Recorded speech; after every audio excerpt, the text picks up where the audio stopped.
Good morning. Good morning and welcome to another day, half day actually, of masterclasses. As always, we are so grateful that you are making this investment in yourself and that you are spending time with us today. Why don't you just turn on your cameras and just give us a wave? It's always nice to see who's on the other side of the camera. Hi, Bronwyn. Hi, Liesel. Morning. And and I see there's some people that's joined us from last week as well. Hi, Khalid. Morning, Goni.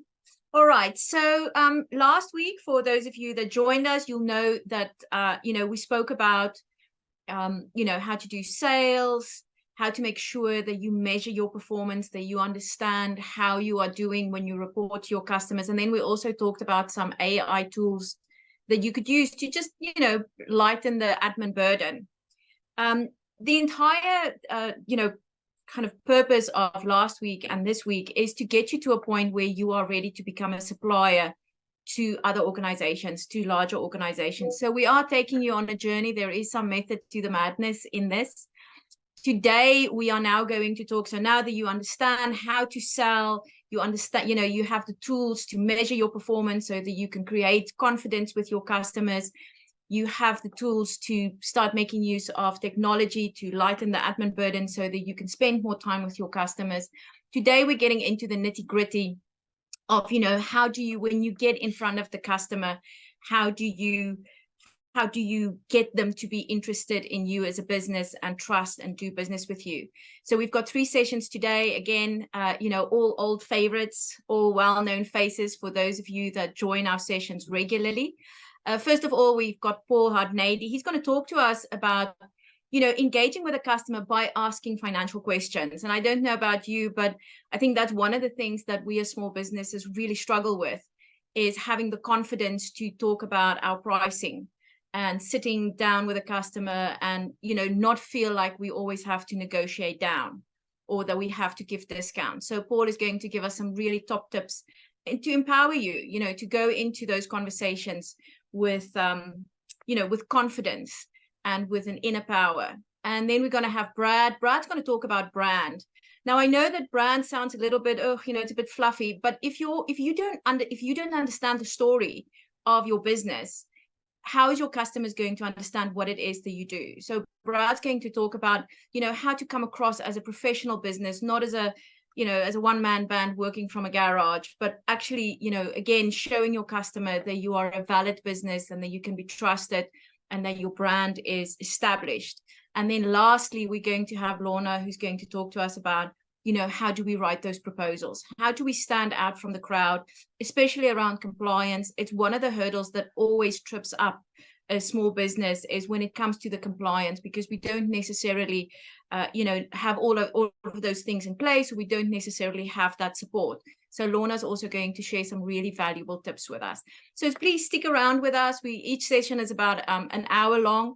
If you have questions, you can just put them in the chat or you can raise your hand. We'll ask those questions. We'll take a 5-minute comfort break in between each of the sessions. And after each session, I'm just going to share a link with you to give us some feedback. It's really important that we understand how you're finding these sessions, but also to give us an indication of what else you would like us to bring. We do masterclasses every other Thursday, free masterclasses, and it really helps us to curate good content for you that is relevant and valuable use of your time. So thank you very much to City of Cape Town for giving us this opportunity. Thank you very much to our tech team in the background, Nyasha and Paulina, who's helping us to keep everything smooth. And then without any further ado, Paul, I'm handing over to you. Thank you. Thanks, Elmarie. And good morning, everybody. And it's good to be back with you again. Always a blessing and a privilege to be able to share what I have as acquired in terms of knowledge over my many years of experience, and to be in a room with so many entrepreneurs and courageous business owners. So thank you all for the honor of your attendance and your interest for what we've got to explore today. So today I'm going to be talking to you, if I can load my slides. There we go. I hope this does it. Can we all see it? Absolutely We so. can. Yes, thanks, Okay, Paul. good. And I'm going to be talking to you today. It's always this problem of getting there we go. Leading conversation with compelling financial questions. Now, if I may suggest to you that you keep a pen and a piece of paper in front of you, because a lot of what I'm going to deliver is going to unfold itself one bit at a time. And if you draw the diagrams and show me the arrows, from one point to another that I'm going to cover, then it helps, I think, in better understanding. And when you review it, you will be able to comprehend better. So what we want to do today is get a basic business financial understanding, and then look at the kind of questions that relate to the various topics which, are of interest to your customers, particularly as you are a supplier to them, looking for kind of partnership domain of complexities in terms of how you deliver your services and how you create value for them. So without ado, let me just start with what I call the supplier super conversation. So this is the high level thing that you need to be conscious of as you reflect on what you are going to discuss and present to people, and especially as far as finance is concerned. So finance has this horrible effect on some of us that you feel sometimes not able to ask questions because you may be uncertain of the language of business for a start, and so on. But there are 5 rules I want to cover with you to gain your confidence in this regard before you get into the technical aspects of it. And, just to refer on the basis of how we have a conversation with anybody for that matter, and how you can conduct yourself to get their attention. So my first rule basically is to make the conversation about them. It's something in the work I do with small business owners that always amazes me, that before they become aware of how to present themselves to their customers, that they talk about themselves. You think, well, I'm in a business, I have a construction business, I make product, I sell it on, maybe it's food, maybe it's fast mover consumer goods, doesn't matter what it is. But you always make an assumption that they have an interest in what you've got to sell them. And that's not correct to start the conversation that way. You need to make the conversation about them. You need to have inquiries. You need to have questions which relate to them. And that's why we're talking about the financial questions today that you would need to give some consideration to. So that's the first rule. The second rule is always ask questions that relate to their interest and find out what's in their heads. It's a very important aspect of any conversation, is to pay respect to them before you offload your pitch onto them about how good you are and what you've got to offer and da-di-da-di-da. Don't make that mistake. You've got to talk to them about what their interests are and find out the way they're thinking about things. The third rule is always try to teach them something of value, inform them or teach them. If you can bring to a conversation something of interest to the respondent party about which they know little or about which they are unaware, you always gather, in respect of exchanging your energy, a condition of interest, and that means listening, and that means you're on a pitch of conversation which can, in fact, equilibrate to a point where there is value. If you don't do them that, then they kind of wait for you to tell them about what you want to inform them about, which relates to yourself, and you want to avoid that. So get them interested in something which can basically be of value to them. Then, very important, before you pitch, before you actually tell them who you are, you must wait for the permission to do so. So in the conversation, you don't want to talk about yourself until they ask you. So in any conversation, whether it be with as a supplier and a consumer or a supplier to a company, they will invite you to tell them about yourself at a point in time in conversation. Before that, you must make the conversation about them. So the questions that you ask are very important, relating into what they may or may not know, and then get permission from them before pitching. And then finally, the rule 5, when pitching, in other words, when you are invited to pitch, tell them about who you are. Relate the benefits for the question that's always in their heads. WIIFM. So you will know from, if you've attended other sessions by me, you will know what that means. But for those of you that don't know what it means what's in it for me. It's very important to direct yourself to get their attention relative to whatever you have to discuss and exchange with them, on the merit that what's in their heads is always what's in it for me. It's at 3 levels, sometimes business, sometimes social, but always personal. So those are the rules that we need to consider when we look at what we're going to cover today. And remember that trust comes through comprehension, and you will lose your causes if you do a premature telling pitch. In other words, if you get into a pitch before you've discussed with them what they're about, and you get into a rapport with them. So you need to have rapport before you can sell anything.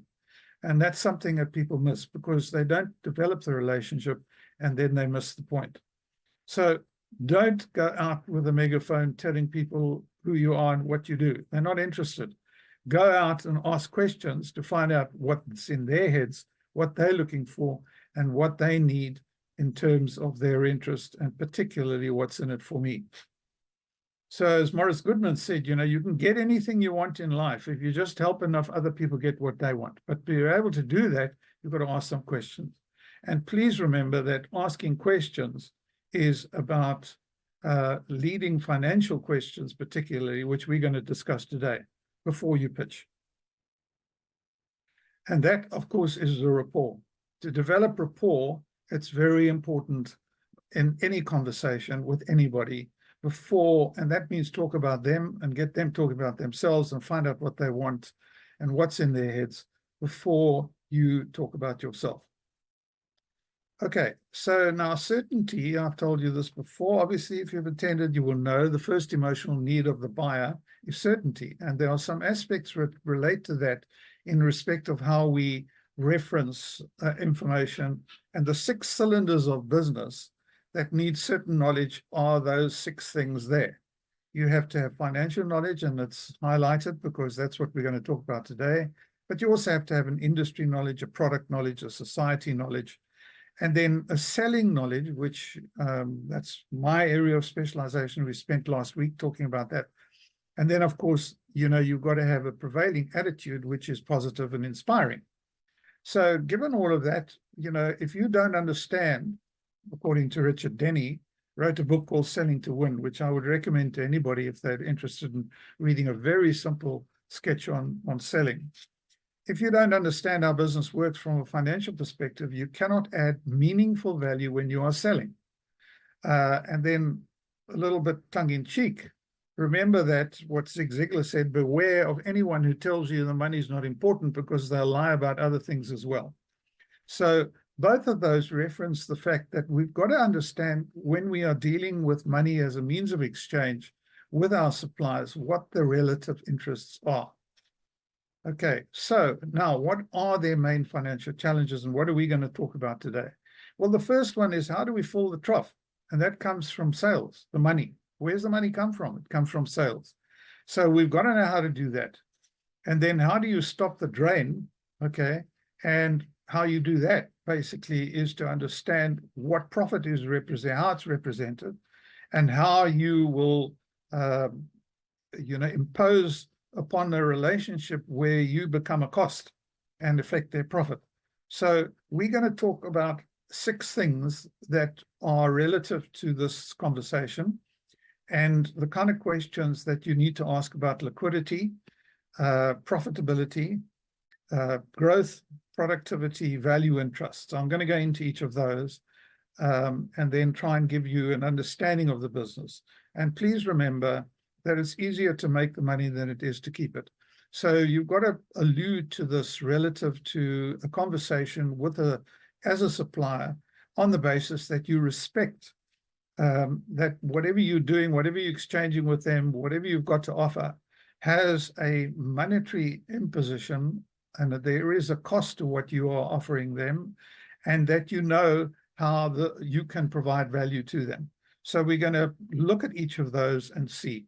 But before we do that, I need to give you a little bit of a orientation of business financial understanding. And so I'd ask you now to have your pen and paper ready, because we're just going to go through some basic fundamentals to get you to understand what it is that you've got to be probing and how we deal with these questions. So the first point of a basic business understanding is to start with a business. So why are you in business? What do you do to business? What is the purpose of business? Why do we start a business? I mean, there are many reasons that you can give yourself. I mean, what impresses me most about the people I work with in South Africa, certainly, is that they always have a social agenda for starting a business, so they can contribute. They can give back to the societies in which they participate, particularly those that come out of impoverished communities. They want to give back. So that really is to serve a purpose. But on the high level of understanding what business purpose is about is sustainability and profit. You want to have a business so that you stay in business. And if you look at the Companies Act and the other laws appropriate, and even the King Commission, everything that was inspected in the King Commission reports, all 3 or 4 of them, was about how to sustain yourself in business. Companies Act is written in that regard. All governance is directed towards that. But you can't sustain yourself unless you're profitable. So that's the first point of discussion and the first point of questioning. So if you say that you want to get into a business and you have that purpose, why?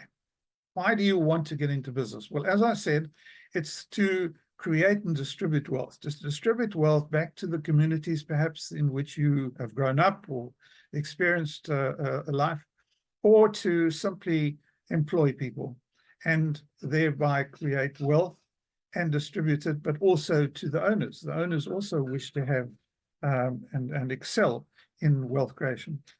So how do we do this? What is the mechanism in a business for doing that? Okay, the first thing is you've got to invest. You've got to put some money into business, okay, to get something out. It's always a challenge, because where do you get the money from? Well, we'll cover that in a minute. But before we know, once you've got some money invested in the business, you will be trading. So you will buy and sell. Okay, and that basically is represented in our first statement of account, which is our profit and loss account. And trading statement, always over a period of time, normally a month, certainly always a year as well, but sometimes less than that. Some retailing businesses do their profit and loss every hour. So this is a report which basically tells us where our costs are, our expenses, and how our profit is derived and what we do with it once we actually understand how to grow a business and distribute and obtain wealth.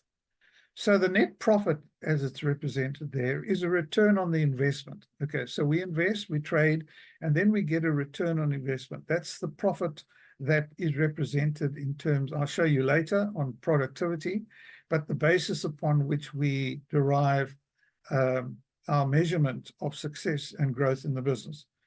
The retained profit, which is after you've paid dividends to shareholders, is reinvested into the business. And we say that if we look at that statement of account, the sales costs and the profitability, that there is some money that leaves the business, and that relates to these expenses.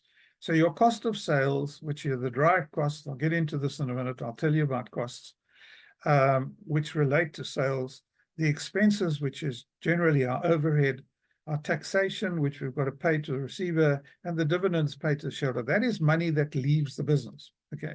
But there's also money that stays in the business, and that is what your investment represents. So we're going to deal with these complexities in terms of understanding relative to showing you how the business works from that perspective. And we will start basically with the investment. So the balance sheet is really showing you the money that's invested, that stays in the business at a point in time. So if you can draw these blocks and then just follow me as I point my cursor at them and direct the conversation relative to the concepts. What does the balance sheet tell you? So the simple fact is that money has to come from somewhere. Okay, where does it come from and where does it go to? So in a balance sheet, when we look at a balance sheet, there's a source of funding, where the money came from, and that is basically your capital. So capital as a concept is borrowed money. It comes from somewhere, and therefore there's a liability associated, an obligation to repay it. But the balance sheet shows you where it's come from. It's not actually representing money. So, well, it does represent money, but it doesn't represent it as a store of money. There's no money on the left-hand side. It's all on the right-hand side where it goes to.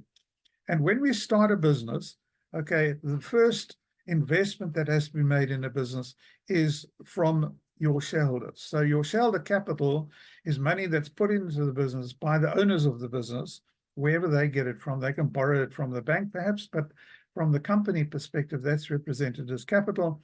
And that is long-term money, which is repayable over periods of longer than a year. And it's generally invested in assets you want to keep.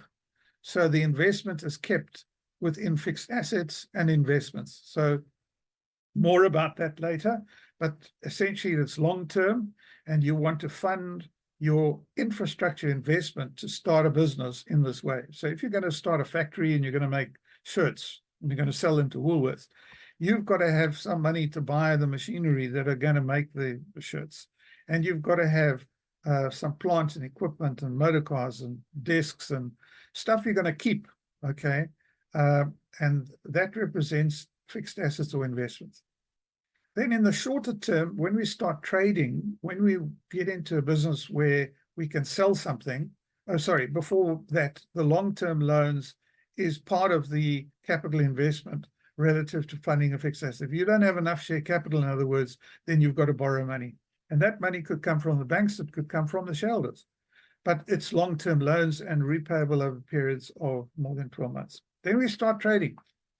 And we have to have something called stock, in the sense that if we are dealing with a commodity, a sale, or we're dealing with a production or manufacturing something, then you have stock. If you're in a service business, that doesn't apply, but the other assets do apply.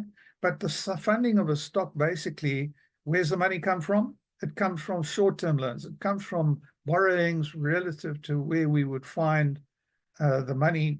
And that may come from shareholders as well, but it's short-term loans. So overdrafts as a short-term loan would fund your stock or would fund the investment you require in working capital, which we'll get into later. And then that stock turns into a debtor, somebody that owes you money once you sell it. And then when they pay you, you get some cash. And then if you are trading, once you're doing that, you can go and borrow money from your creditors. They can give you stock on credit. And, you know, invariably you'll end up paying money, earning some profit, and you have other liabilities of tax and other short-term liabilities to repay. So that, in essence, is what your balance sheet is about. Now, your stock to debtors, okay, that transaction, if you buy stock at R1, you sell it at 2, there's a profit. So that trading profit is then represented in a balancing equation. On the left-hand side, it's an obligation, you owe it to the shareholders, and it's what you call a retained profit or reserve. And that's the first thing that people look at when they look at balance sheets. If people ask for your information, anybody looking at your balance sheet, that's the first thing they'll look at, because this is a retained profit over a period of time. It shows you how you're accumulating profit. And that shows you whether your balance sheet is strong or not. If you don't have enough retained profit, a weak balance sheet can be with a loss, which is an insolvent position. In other words, you're actually bankrupt. You owe more than you own. But in effect, retained profit is a starting point of value in a business. The cash, however, is used to repay your short-term loans and creditors and other liabilities. And what we have as a balance sheet equation is your owner's equity plus liabilities is equal to the right-hand side of total assets and your investments. So our owner's equity is essentially your share capital and reserves. And then, of course, everything on the left is what you owe, and everything on the right is what you own. So if you've been able to follow me in this and you've made your notes, that essentially is a balance sheet. You can look at any balance sheet now and interpret what it's telling you, where the money comes from. The most important aspect of a balance sheet, however, is cash. And that's why we're going to look at that first relative to the questions you've got to ask. And the cash is not only to repay those short-term loans, okay, debt repayment, but it also is in your costs and expenses, which is not on this balance sheet. You've got to pay that. So the cash is part of what we call working capital, and it's required. So you must understand how cash works in the business, because that's the priority. Okay, so the first aspect of supply-led questions I wanted to cover with that knowledge, hopefully, is supply-led questions about, trying to probe your customers on their cash flow sensitivities and your needs. Now, obviously, it relates to the size of the business more than it does anything else, because a big company who is well capitalized, in other words, they've got a lot of money and a lot of retained profit, is generally well-heeled. So you wouldn't ask these questions necessarily, but the smaller companies that you deal with, and if you're selling to, you need to have this conversation. So I relate it more to that. The objective is to probe their sensitivity about cash flow and to align with your needs, knowing what you do relative to how important cash is. So the first question I would say that you should always pop out is, may I explain our payment terms? So don't ask them, you should ask them. The second one is, what are your payment terms? But begin by asking whether they would be able to accept your payment terms. May I explain it? And the reason for this is because this is dependent upon cash flow. And this is a respecting conversation relative to preferring it on the merit of, what are your terms? Because if you're going to pay me, if I'm going to service you and you're going to pay me in 120 days, or if I can't rely on payments up front or whatever it may be, then you've got a real problem in associating with them on a basis of understanding, because this is what gets you into trouble with a relationship with a client when they don't pay you, because it's very sensitive stuff. So it's better to deal with this up front, have this conversation, and be mindful that it relates directly to cash flow, your interest, their interest taken into consideration. Those two questions are paramount. Then I would suggest you could also, in that conversation, relate to whether or not they would be interested in a settlement discount. Now, this is because you need to protect your cash flow. And generally, if they say our terms are 60 days, for instance, and you want to deal with them and you're not going to get paid, maybe you want to negotiate with them to the point of understanding that you want to have an earlier payment. So ask them, would they be interested in settling a discount? And then the conversation will say, how much is that? What's the value of it? And you're in a negotiation relative to getting your money earlier. I haven't even explored here the possibility, dependent upon what your business is, how you would have a conversation relative to advance payment. But certainly, if you're a professional service provider, if you're giving professional services, you're not selling product, in other words, then you should have the conversation with them about advance payment. They need to pay you in advance. If you look at any construction company, they ask for deposits. It's the same conversation, but relative to settlement discounts, you would be trying to give them an incentive to pay you early. Of course, this has to be calculated very carefully, and I'll show this later as well, because you don't want to discount something unnecessarily. So there are three very important questions. Then you could allude to the fact of, where do you spend most cash? Now, I put this question in simply because it gets the conversation relating to cash flow. And in some business, you can't do this obviously with, if you were dealing with a big company, a big retailer like Pick and Pay or ShopRite, Checkers, you will have access to their accounts, and you can see on those accounts how they spend their money. And I will tell you for nothing that most big retailers work on what we call a negative working capital, which means that they use their suppliers, okay, to fund their cash flow. So they borrow money from the suppliers. Suppliers give them stock, put it in their store, they raise the creditor, and the supplier will get paid 90 to 120 days after that credit is raised. Meantime, that stock will have been sold by Pick and Pay within 15 to 30 days. And in that process, they are able to generate cash. This is a very general conversation, but that needs to be understood. So if you ask people, you wouldn't ask Pick and Pay because you can assess this for yourself. But if you ask somebody else, where do you spend your cash, to get an idea of what their constraints are, it helps in intelligence gathering.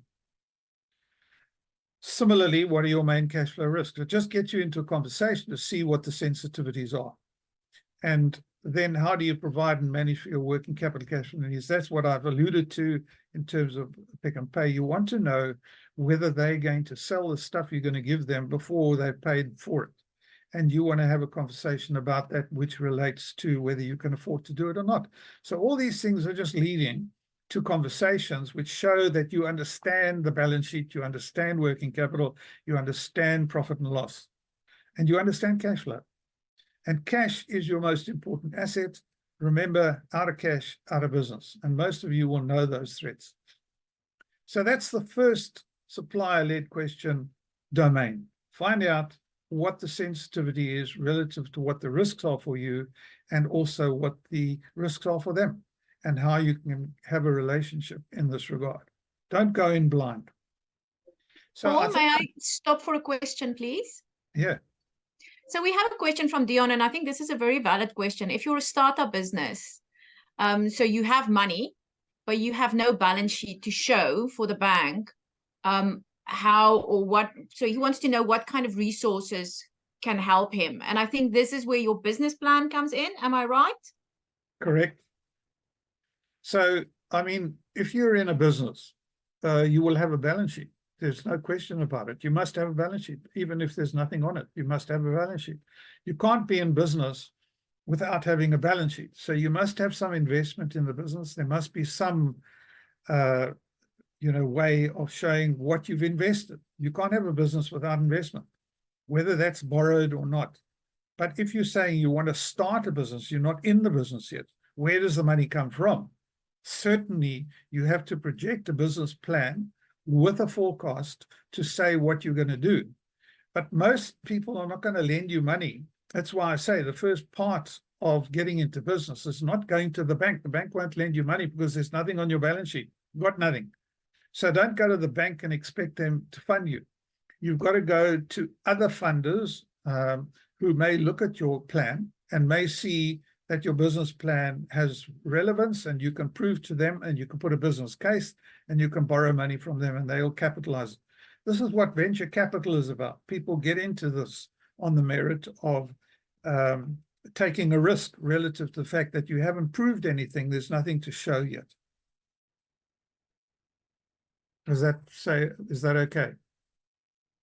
I see a raised hand. Yes, thanks, Paul. Let me just have a look at who's raised their hand. Joel, you can go off mute and ask your question, please. Yes, thank you. Good morning, everybody.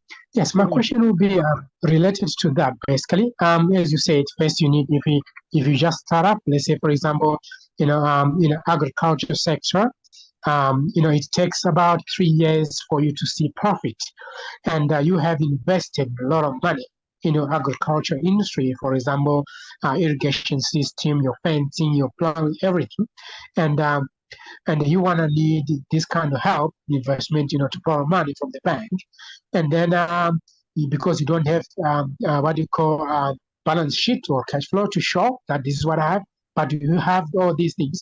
So my question is that, I always have this kind of difficulty is that when you ask them, and you show them what you have spent. For example, you spend $500,000 just to make your agriculture or your farm, functional, but they still have a problem to give you money because they say, in the agriculture sector, there's, these unforeseen challenges or circumstances. So how do you convince them for them to help you, because you need these things to run, or for you to have what you call working capital, where you can, or for paying your employees, because now you exhaust all your money which you had. Now you don't have much because you need 3 years for you to get profits, from your industry. Thank you. Okay, so the same reply. You have to, if you are going to start a business and it takes a while, for you to get your money back. I mean, essentially, you need to have capital to invest. If you don't have the capital to invest, or if you do have capital to invest and you put it in and you're not yet making profitability, that is a risk, obviously, that you would need to derive on the basis of your own reliability of the forecasts that you're making. But any business plan has to have a financial model. It has to show what you're going to be doing. And you can't go to the bank and borrow money to start a business. The only time bank will lend you money is when you are already trading and you can show reliably that you can repay the debt. So you have to look to other sources of funding, which are really, it's investment capital that you're looking for, and you're looking for like a business partner. I mean, business partners do this, and they will take a risk related to the plan that you present. So the business plan is the fundamental document, and the financial model particularly, which is not only profit and loss as you're projecting, but it's also cash flow.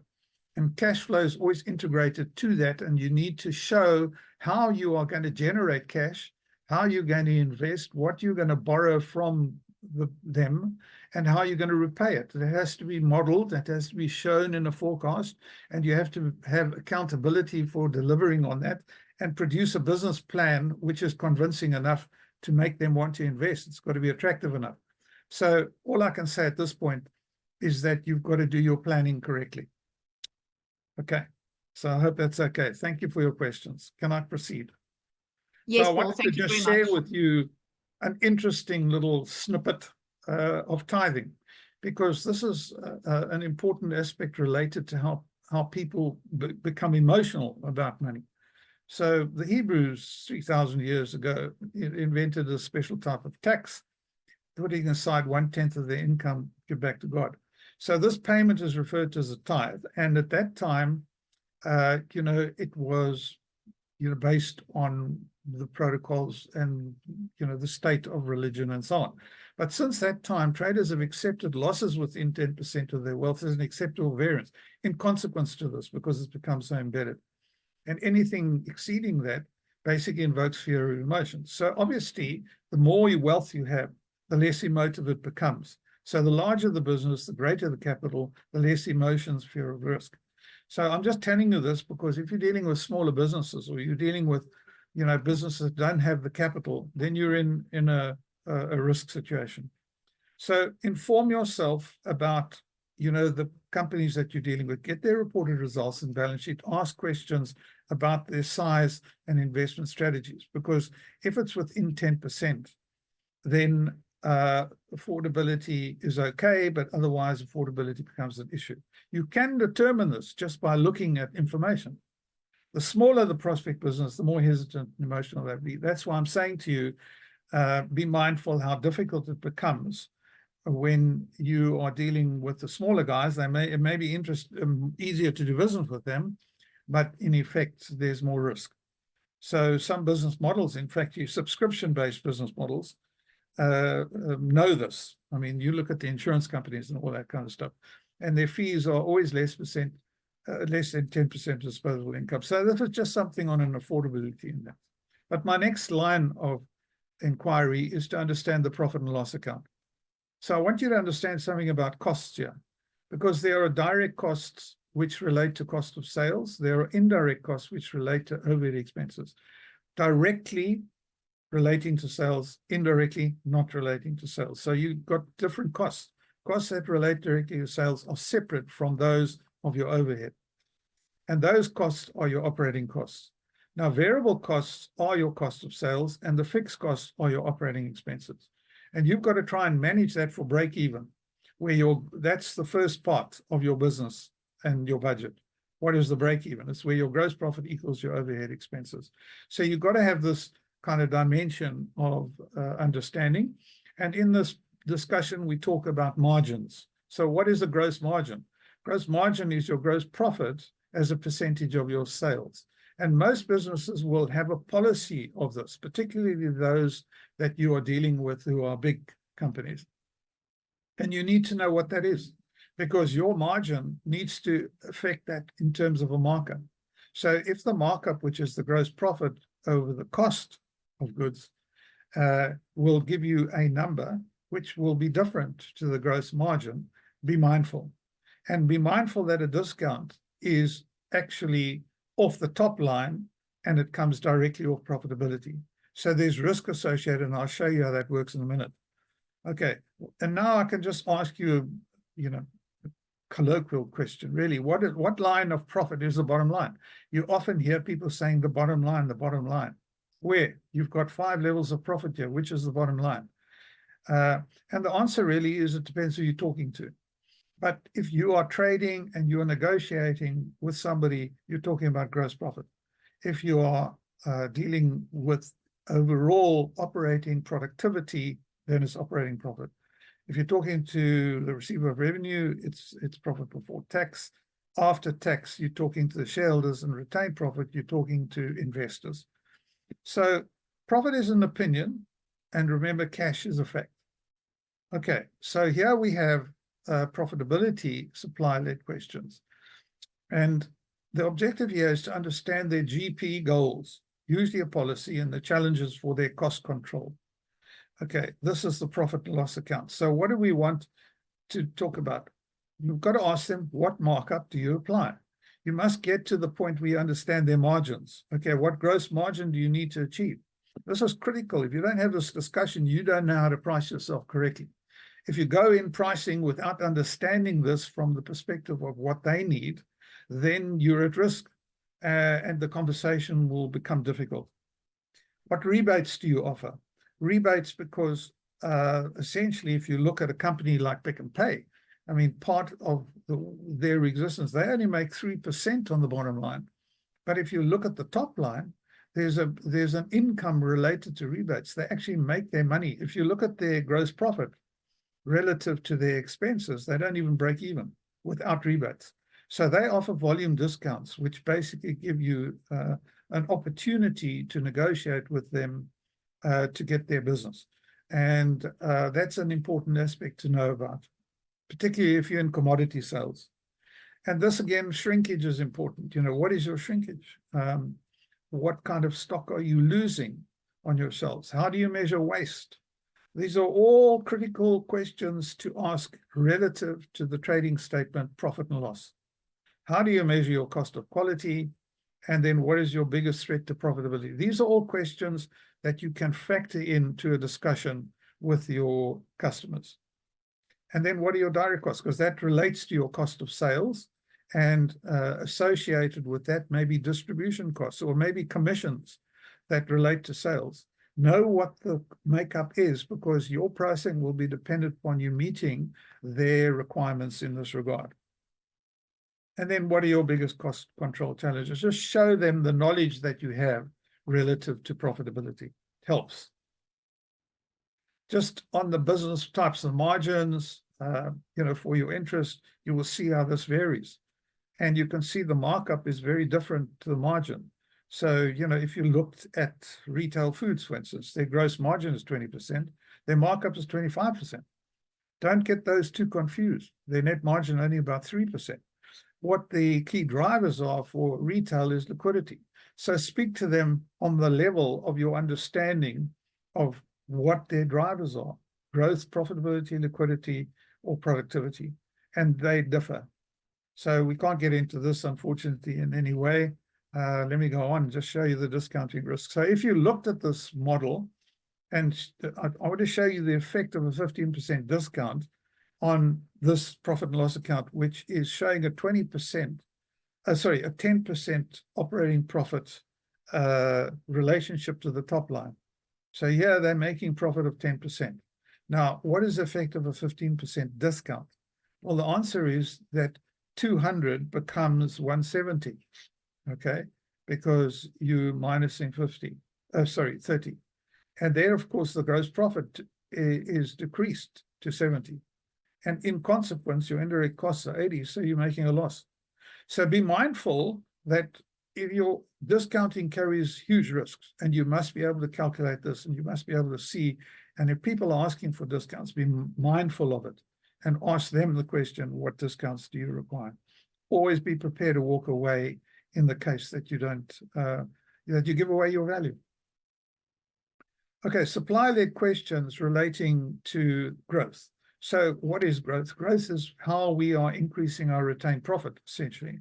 And a couple of questions that will show that you are knowledgeable about this is, what are your growth strategy? And a growth strategy could be relating to collaboration ventures, it could be acquisitions, mergers, or it could be generic growth. And so you would need to obviously relate it in terms of how you can assist in this growth. And it's always related to your retained profit if you get their balance sheet information. So it's just fundamental information to understand what growth is. Growth is where your business is increasing its top line and its bottom line, and thereby improving its capitalization of a reserve. And there are different ways to do it. It's selling more, it's becoming more productive and cost control, it's getting more profit, but it's also through merging with other companies, through collaboration ventures, through joint ventures, etc. Okay, I don't know what all of that is. I've got writing on my screen here. Anyway, let's get into the financial productivity, which relates into the output over input, profit over assets. And in this sense, we are looking at the sales as your output and profit, and your investment as your input and your assets. And you want to maximize that, and you want to minimize your input. So productivity is output over input. Relate this as far as you can to profit over investment in your business. The trading statement is your sales and costs, and your balance sheet is your investment. So when we look at financial productivity, it's always output over input. And return on investment is the primary indicator of your productivity. I must apologize for what I see on my screen as a red and a yellow marker. I don't know where that comes from. Yeah, can we please ask people to not play around with the annotation? I know it's very interesting, but as you can see, it is making marks on the presenter's presentation. Thanks, Paul. Apologies about that. Okay. So in your productivity-led questions, you want to discover their financial goals that need your offer alignment. You know, what is the productivity? So the first one is, what is your return on investment? It's a valid question to ask anybody, because essentially, if you're getting a return on investment of 10% and interest you can get in the bank is 12, then you're not very productive, and you've got to have a reason for it. You've got to understand why you're investing and not getting returns. So the basis upon this question will give you an understanding of how they're thinking about improving their productivity financially, how they're managing their assets, keeping them as low as possible, and how they're increasing their profit. Very important for those that deal with commodities, return on stock, which is your gross profit over stock times 100%, and your stock turn, which is your sales over stock. Generally, people want to know how quickly you're going to turn this over. How much do I need to invest to be able to get a return? So once again, ask them the questions, what is your stock turn? What average stock turn do you have? How important is this? What is your return on sales? That's your net margin, your operating margin over sales. And what is your payback period? If you invest something, am I getting my money back in a period of time? Often not taken into account relative to some companies who deal with capital investment.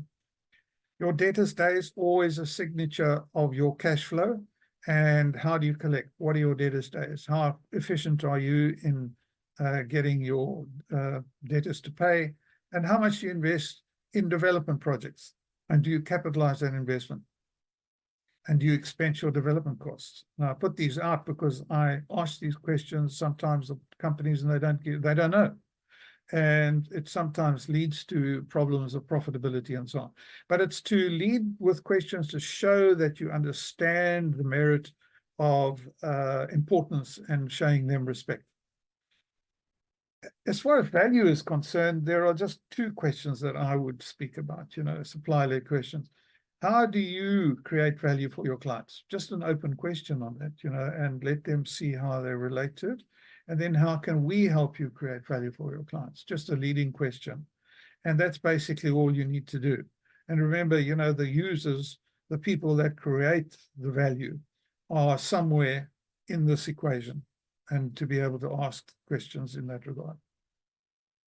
Then finally, just ending up with trust, because this is part of the equation. How do you understand, how do you get trust? How do you win their trust? Those three dimensions, one is a commitment, and the other two are your ability in terms of motivation, your ability in terms of your belief, and your motivation in terms of, you want to do something. You want to get them into this discussion. So you want them to have confidence in you, and you want to have a relationship with them which shows that you can be trusted. And you gain their trust one issue at a time. So deal with these things, in singularity form. So if you want to discuss profitability, be mindful of the questions that relate. If you want to ask about capital investment, be mindful of the questions. Ask these questions with sincerity for helping them achieve their goals. And even if you know the answers, direct some questions in this regard. All right, so that really is the point of dimension of showing confidence. If you ask the right questions, you will develop trust and show that you are knowledgeable sufficiently to have that question put to them. That develops trust because of the certainty that you direct. And then, of course, it gets you into a conversation where you can develop rapport.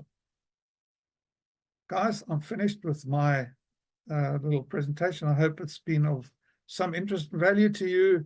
And I'm over to you, Elmarie, for questions. Thank you very much, Paul.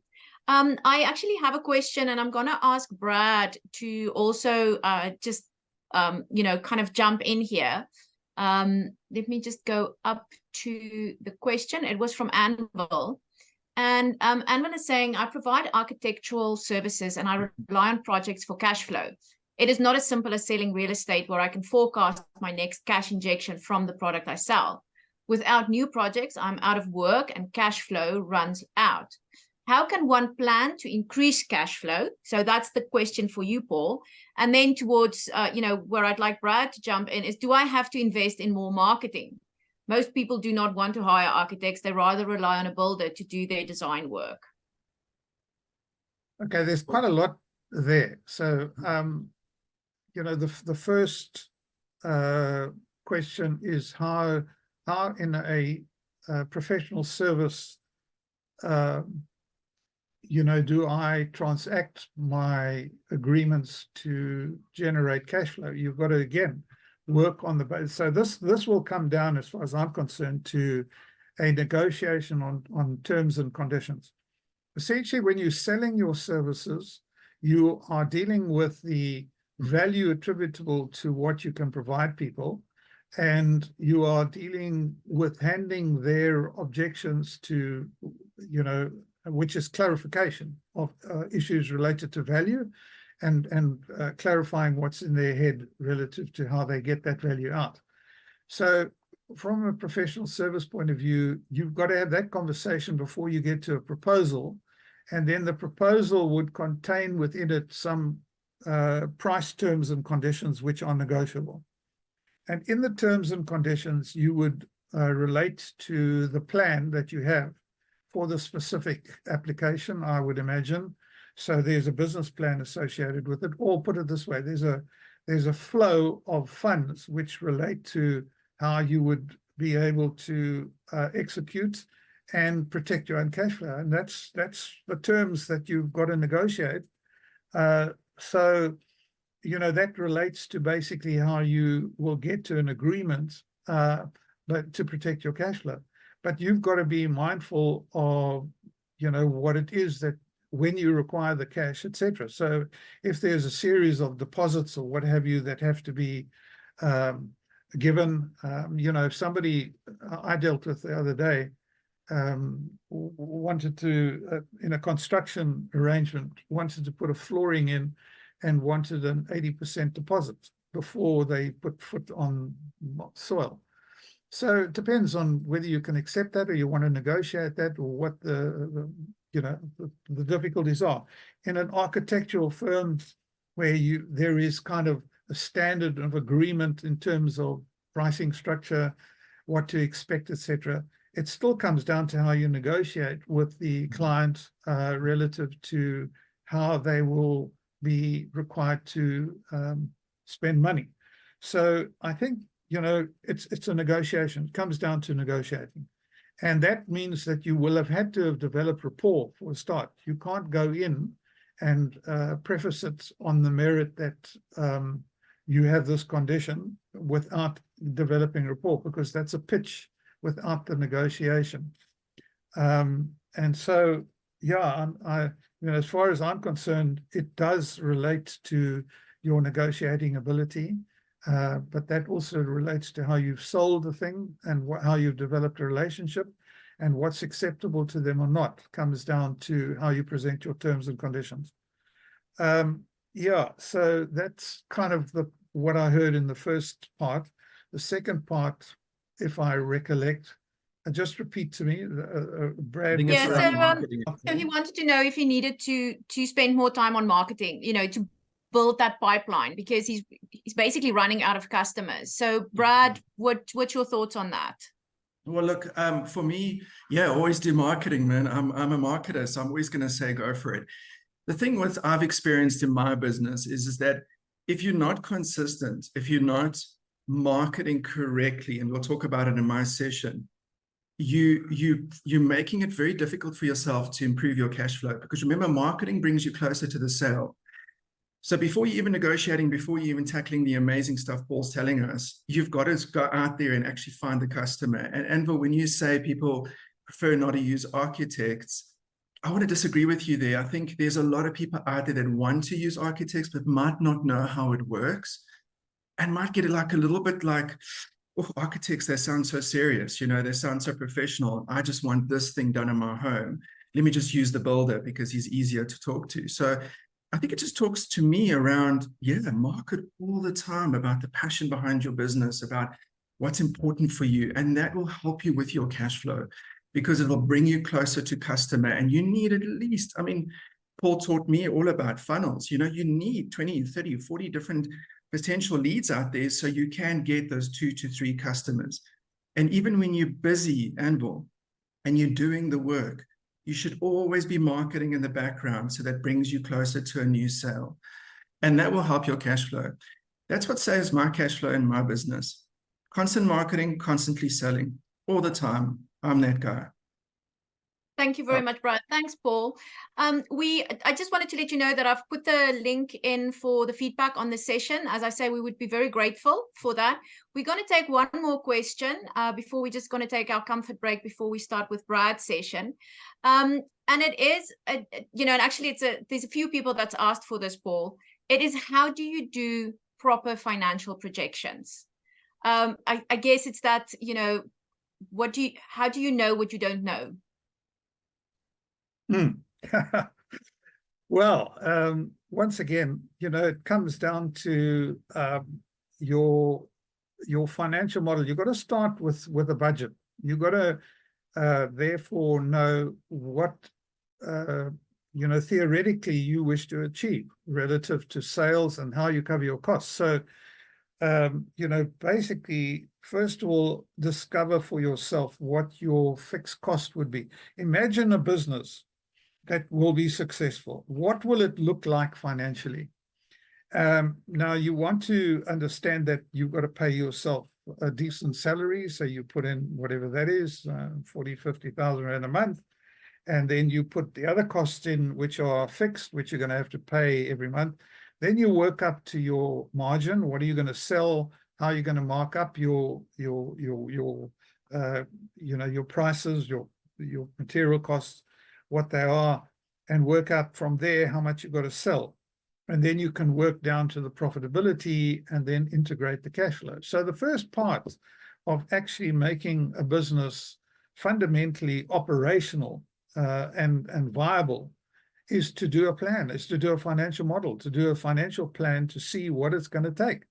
And then you can regard where's the money going to come from to invest in this, or what parameters are going to, what are the variable flexibility that I can impose on this?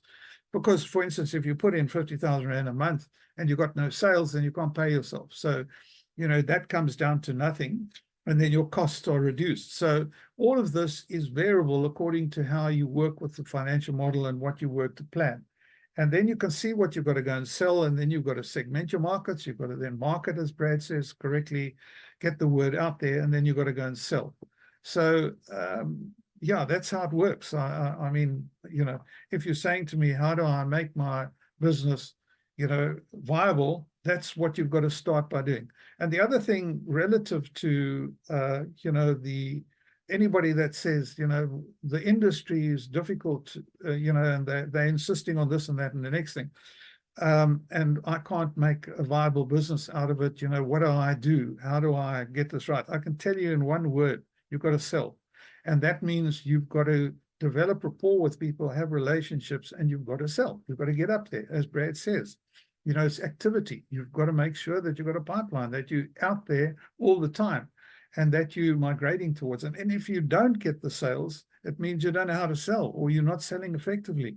So, you know, it's not the industry, it's not the competition, it's not the market. It's not that we're in a recession and therefore it's imposed upon me. It's basically, I've got to sort this out myself. And I can tell you, you've got to start with a financial model. Thank you very much. So if I'm understanding you correct, Paul, is you kind of, you start at the end. You know, how much money do I need at the end of the month? And then you work backwards. How am I going to get there? And this is what Brad just said is, you know, you have to have that pipeline. How many leads do I have? What's my conversion rate on my leads? How long does it take me to go from a lead to actually getting the payment in my account? Those kind of things. Thank you. Yeah, agreed. All right. Well, thank you very much, everybody. I think that's it. That's the questions for now. Paul, thank you very much. It's been very insightful. Pleasure. Thank you very much. Thanks, guys. Enjoy.